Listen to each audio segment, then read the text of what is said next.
चालू हो गया भाई। प्रिंसिपल अनूप सिंह जी, उनके सभी अध्यापक, साथीगण, शिक्षकगण, गुरुजन,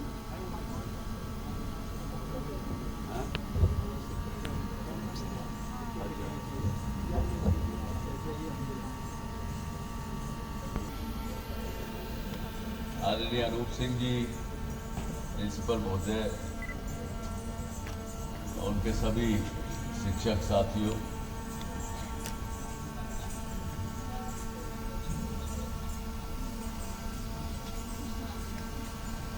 मुझे खुशी है कि आज इस नवोदय विद्यालय में आपने मुझे बुलाया और इतने डिसिप्लिन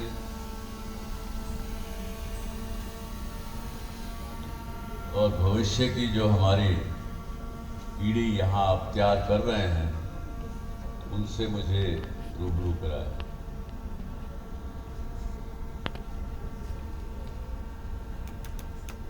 अपनी बात कहूंगा उससे पहले मैं अपने आप को रोक नहीं पा रहा हूं।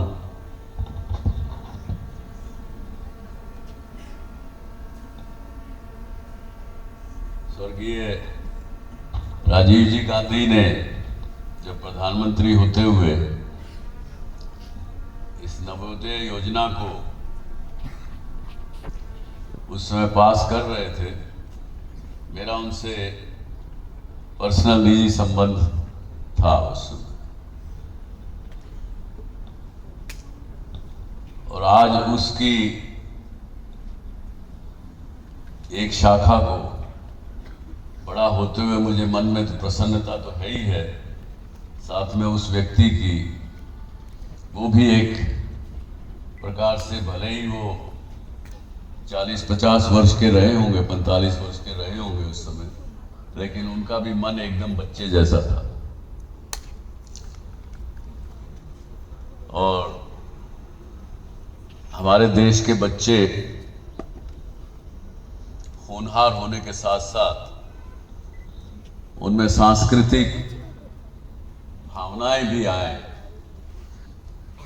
ये नवोदय की एक नींव, उनकी सोच के पीछे विचार था। मुझे अच्छा लगा आज यहाँ उसकी कुछ झलकियां देखने में। और जैसे तक्षशिल यादव ने आज कुछ बात कही यहाँ, पहले तो मैं तक्षशिल को भी बधाई दूंगा कि उसने बड़े अच्छे रूप से उर्दू और हिंदी और इंग्लिश सभी का मिश्रण करके अच्छा भाषण दिया। इस वर्ष उसके 98 वर्ष पूरे हो चुके हैं, 98 years।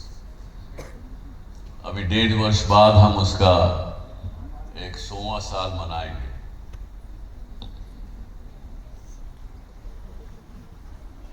जिसने बचपन में खूब पैसा देखा और उस समय पैसा ना हो और 17 रुपए लेकर के हिसार से दिल्ली गया हो और समय ने उसको ऊंचाइयों से ऊंचाइयों पर ले जाता चला गया, क्यों हुआ, कैसे हुआ, ये प्रश्न बहुत लोग पूछते भी हैं। आज आपके लोगों के मन में भी कुछ प्रश्न होंगे इस प्रकार के। तो यही कहूंगा, 2 बातें। बचपन से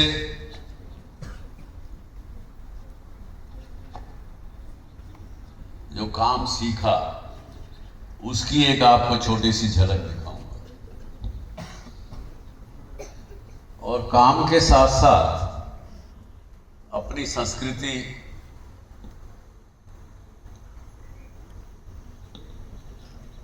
अपना अध्यात्म, इस पावन भारतवर्ष की धरती की सुगंध कहां से आती है उसको भी जानने और पहचानने का मुझे सुअवसर प्राप्त हुआ। यही दो बातें करूंगा अगले 5-7 मिनट में, क्योंकि मुझे बताया गया है कि आप लोगों ने बहुत से प्रश्न पूछ रखे हुए थे। सबके जवाब दे पाऊंगा कि नहीं, पर फिर भी प्रयास करूंगा।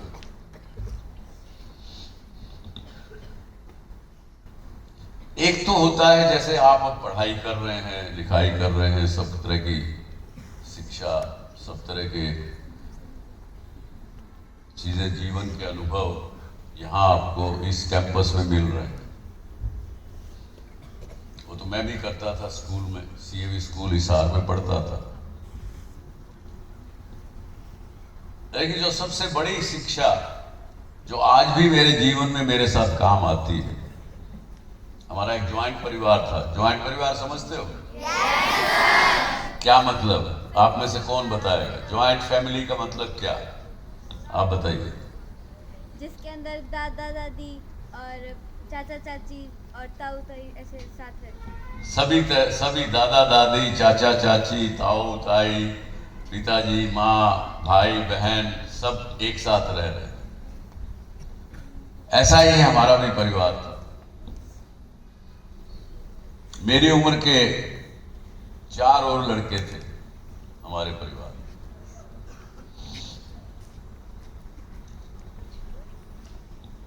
मैं जब 6ठी कक्षा में था, 5वीं 6ठी कक्षा में, स्कूल से गर्मियों के समय में छुट्टी हो जाती थी 1 बजे।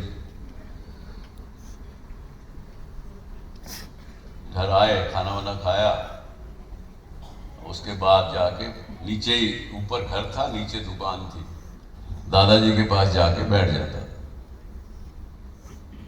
और उस समय में मोबाइल का तो जिक्र ही नहीं था, लेकिन वो फोन भी जो था वो डायल, ऑटोमेटिक डायल वाला नहीं था।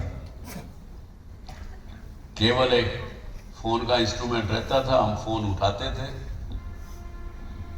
हिसार का एक एक्सचेंज था, वहां पे ऑपरेटर साहब बैठते थे, वो फोन उठाते थे। हमारा नंबर था 151 नंबर था हमारा फोन का नंबर। वो बोलता था उधर से, बोलिए 151। तो मैं वहां बैठ के, दादाजी जैसे जिन्होंने बताया कि फला आदमी को मिलाओ,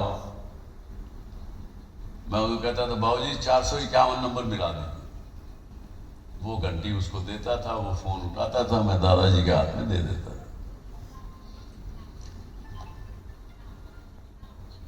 अब एक छोटी सी चीज है, लेकिन इसमें भी कोई गलती ना हो। एक छोटे से काम में जब कोई भी गलती होने के आसार होते हैं, हर एक चीज में, बड़ी में भी होते हैं, छोटी में भी होते हैं। छोटा काम करना भी साफ सुथरे रूप से अगर करें तो फिर वो धीरे धीरे धीरे धीरे हमारी आदत बन जाती है। हमारी जो सोच है, हमारी जो डीएनए जिसको बोलते हैं हमारा, उसमें प्रवेश कर जाती है। फिर हमारा कमीशन एजेंट का काम था। अनाज मंडी, कई यहाँ पे लोग होंगे बच्चे जिनके पिताजी की फतेहाबाद अनाज की दुकान है किसी की? कमीशन एजेंट की दुकान में तो आज कोई अनाज किस भाव बिका और क्या हुआ, कई जिन्सों के नाम होते हैं, तो वो उसके भाव भुगताने के लिए चिट्ठियां लिखते थे अपने ग्राहकों को। तो शाम को चिट्ठियां लिखवाते थे मेरे से, दादा चिट्ठी लिखते थे। इन छोटी छोटी चीजों से व्यापार करने की, समझने की, बिजनेस करने की शिक्षा धीरे धीरे मिलती चली। फिर तो उन्होंने मुझे 13-14 वर्ष के बच्चे को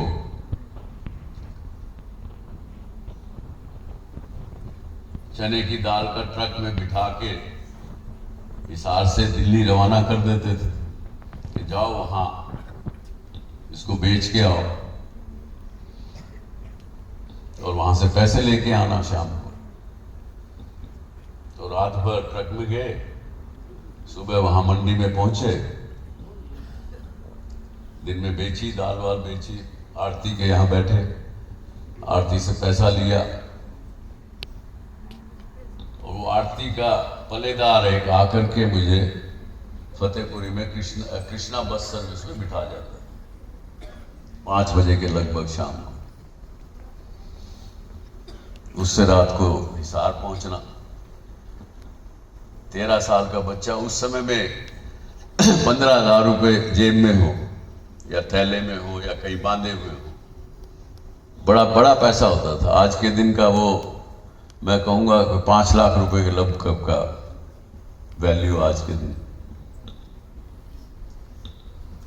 तो आप समझ सकते हैं कि उस 13 साल 14 साल के बच्चे को बड़े ध्यान से जाना है, किसी को आभास नहीं होने देना कि मेरी जेब में इतने पैसे हैं, नहीं तो कोई भी 2 थप्पड़ मारेगा, छीन के ले जाएगा। क्या करेगा 13-14 साल का बच्चा? तो छोटी छोटी इन बातों से शिक्षा मिली। और दूसरी बात अपनी संस्कृति की, जैसा कि आपने भी, आपके भी विद्यालय में लिखा है, ज्ञान में ही ब्रह्म है। शिक्षा, यानी अभी मां सरस्वती की हमने आरती की, उनके चरणों में फूल चढ़ाए, इसकी जानकारी भी करना, वो ही बचपन से। कुछ मैं समझता हूं कि पता नहीं आप जान पाएंगे, नहीं तो अभी, नहीं तो कुछ सालों बाद जान पाएंगे। हमारी संस्कृति में हम ये बात मानते हैं कि हमारा पुनर्जन्म होता है, और आगे भी शायद हम और भी जन्म लें इस जन्म के बाद।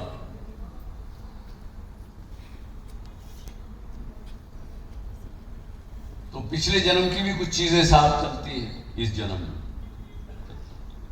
जैसे कि आपको कभी कभी लगता होगा किसी जगह घूमने के लिए गए मम्मी पापा के साथ, और आपको लगा कि ये जगह मैं पहले आई हुई हूं, देखा हुआ है मैंने, लगता है कभी? तो कभी भी गए नहीं, फिर भी आपको लगता है कि इस जगह मैं आई हूं या आया हूं। आप किसी से मिलते हो, पहली बार मिलते हो, आज हम मिल रहे हैं, मेरे मन में आपको मिलकर बड़ा अच्छा लग रहा है, अच्छी भावना, अच्छे वाइब्रेशन मुझे मिल रही है आप लोगों से। वाइब्रेशन समझते हैं कि नहीं?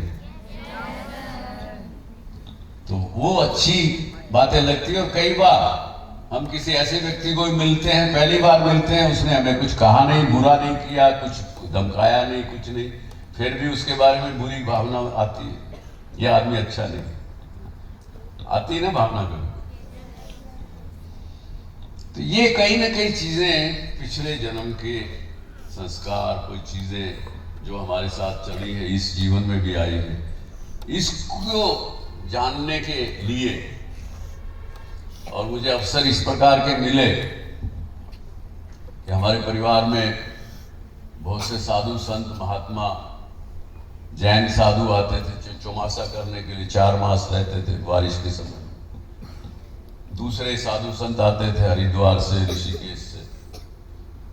तो मैं उनसे पूछता रहता था कि हमारा जन्म क्यों हुआ, मनुष्य के रूप में जन्म क्यों हुआ, क्यों नहीं हम गाय बन गए, या क्यों नहीं हम कोई और योनि में चले गए। तो धीरे धीरे समझ में आया कि मनुष्य योनि मिलना, ये तो पता नहीं किसने देखा नहीं है हमने, लेकिन जो कुछ भी हमको बताया जाता है कि 84 लाख योनि में जीव जन्म लेता है, फिर कहीं जाकर के उसको मोक्ष मिलता है। इतनी होंगी कि नहीं होंगी भगवान जाने, कितनी भी हो, तो भी ये कहा गया कि मनुष्य का जन्म मिलना यानी सर्वश्रेष्ठ जीवन माना गया है, तो उसका कारण भी है। आज मनुष्य ही एक केवल मात्र ऐसा प्राणी है जो सोच सकता है, जिस दिशा में हमारी जीवन चल रहा है उसके दिशा को बदल सकता है, उसको अपना जीवन और अच्छा कैसे बनाया जाए वो बना सकता है। क्योंकि बाकी कोई भी प्राणी वो जिस प्रकार से जन्म लिया है, उसने जो उसके कंप्यूटर में फीड किया हुआ है, वो उसी प्रकार से व्यवहार करेगा। शेर है, मांसाहारी है, मांस ही खाएगा, उसी प्रकार से खाएगा। गाय है, वो शाकाहारी है, वो उसी प्रकार से करेगी। वो अपना जीवन यापन जो प्रकार से जन्म से उनके घर उसमें फिट किया गया है उसी से जिएगा, आगे पीछे ज्यादा नहीं कर सकता। मनुष्य कर सकता। लेकिन मनुष्य भी एक समय में, क्योंकि अनपढ़ था, जब सृष्टि की रचना हुई, जब ये संसार शुरू हुआ, तो वो भी एक जानवर के रूप में था। आदि मानव की कई बार तस्वीरें देखते हो कि नहीं, कहीं ना कहीं आदमी भी बंदर की तरह दिखता था, अनपढ़ था। तो मेरे प्यारे बच्चों, साथियों, हमारे जो वेद, सबसे पुरानी शिक्षा की जो पुस्तकें हैं, वो इस देश की सबसे पुरानी शिक्षा की पुस्तकें वेद हैं। उनमें भी कहीं मंदिरों का जिक्र नहीं, मूर्तियों का जिक्र नहीं।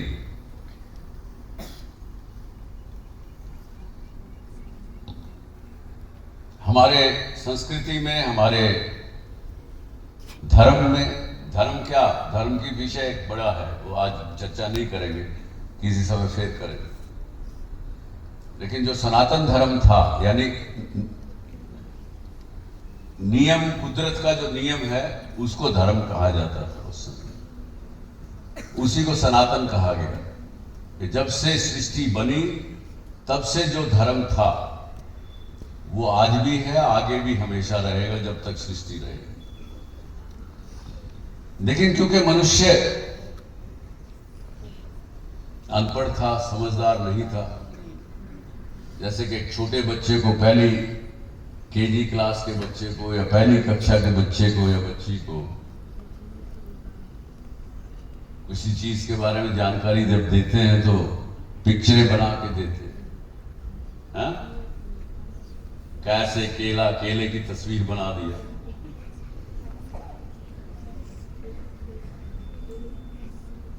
दूसरी कोई लफ्ज की शिक्षा देनी है तो उसकी तस्वीर बना दी। इसी प्रकार से कोई समय में जिसकी, क्योंकि हमारा धर्म जो था वो पूजा करता था प्रकृति की। हमने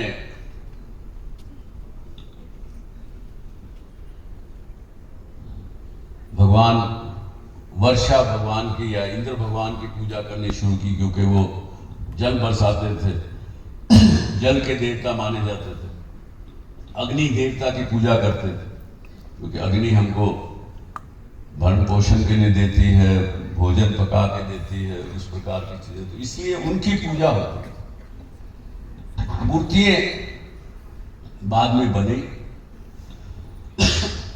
और इस बात को लंबा ना करते हुए इतना ही कहूंगा कि हमारे और आपके लिए आप एक चीज सीख लीजिए,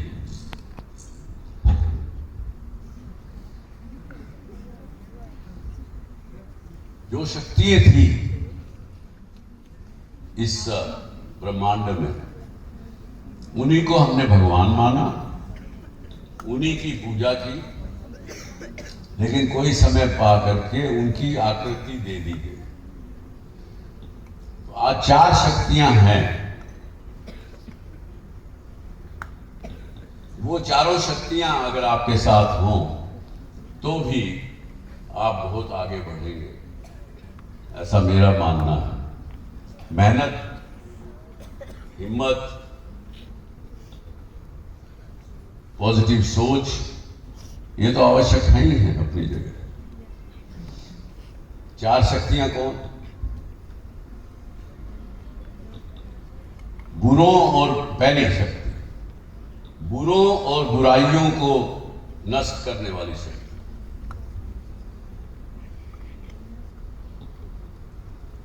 बुरों और बुराइयों को नष्ट करने वाली शक्ति। दूसरी, धन की शक्ति। तीसरी, विद्या और ज्ञान की शक्ति। चौथी, परसिवियरेंस की शक्ति। कोई भी काम करे उसमें हिम्मत नहीं हारना, शेर की सवारी करने वाली शक्ति। अब 4 शक्तियां बताई गई। आज उनको किस नाम से जानते हैं आप? उनकी तस्वीरें हैं। बुरों और बुराइयों को खत्म करने की शक्ति, क्या नाम है बताइए? काली। काली देवी की पूजा करते हैं, जिनकी जीभ लटकी होती, काली एकदम, उनके हाथ में बहुत से राक्षसों के मुंड।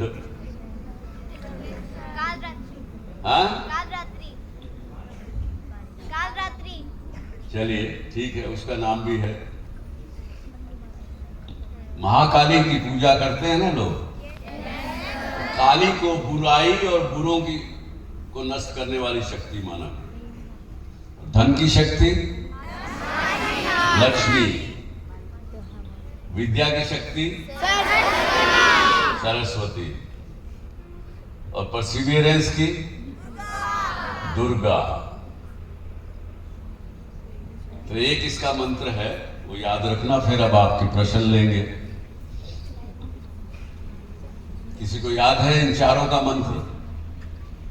इन चारों शक्तियों का आवाहन करने का मंत्र। ओम ह्रीं, ओम ह्रीं क्लीं, ओम ह्रीं क्लीं क्लीं, ओम ऐं ह्रीं क्लीं चामुंडायै विच्चे। हाँ, हें कहा है महाकाली को। ओम ऐं ह्रीं यानी लक्ष्मी माता, क्लीं माता सरस्वती, चामुंडाय दुर्गा माता। ओम ऐं ह्रीं क्लीं चामुंडायै विच्चे।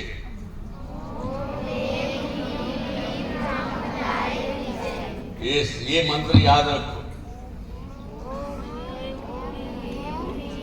ओम ऐं ह्रीं क्लीं चामुंडायै विच्चे। विच्चे मतलब मैं प्रणाम करता हूं। तो ये याद रखेंगे तो हमेशा हिम्मत रहेगी, हमेशा मन में ताकत रहेगी, हर मुसीबत से निकल पाओगे। कोई रात को डर नहीं लगेगा, कोई भूत सामने नहीं आएगा, कोई पड़ोस में भी नहीं आएगा। पड़ोसी के बिस्तर पे भी भूत नहीं आएगा, तुम्हारे पास तो फटकेगा भी नहीं। तो चलिए, ये बात दोनों कही। इन बातों की वजह से जो शिक्षा वहां मिली दादाजी की गद्दी पर, और ये जो गुरुओं से शिक्षा मिली, इन दोनों के सर पर, उनके बल पर ही मैं आगे बढ़ा। और बहुत शक्ति, बहुत पॉजिटिविटी मन में रही हमेशा। अच्छे बुरे समय में चिंता किए बिना आगे बढ़ते चले गए और आगे बढ़ते चले रहेंगे। कोई परेशानी की बात नहीं। अब आपके जो भी प्रश्न है आप पूछिए।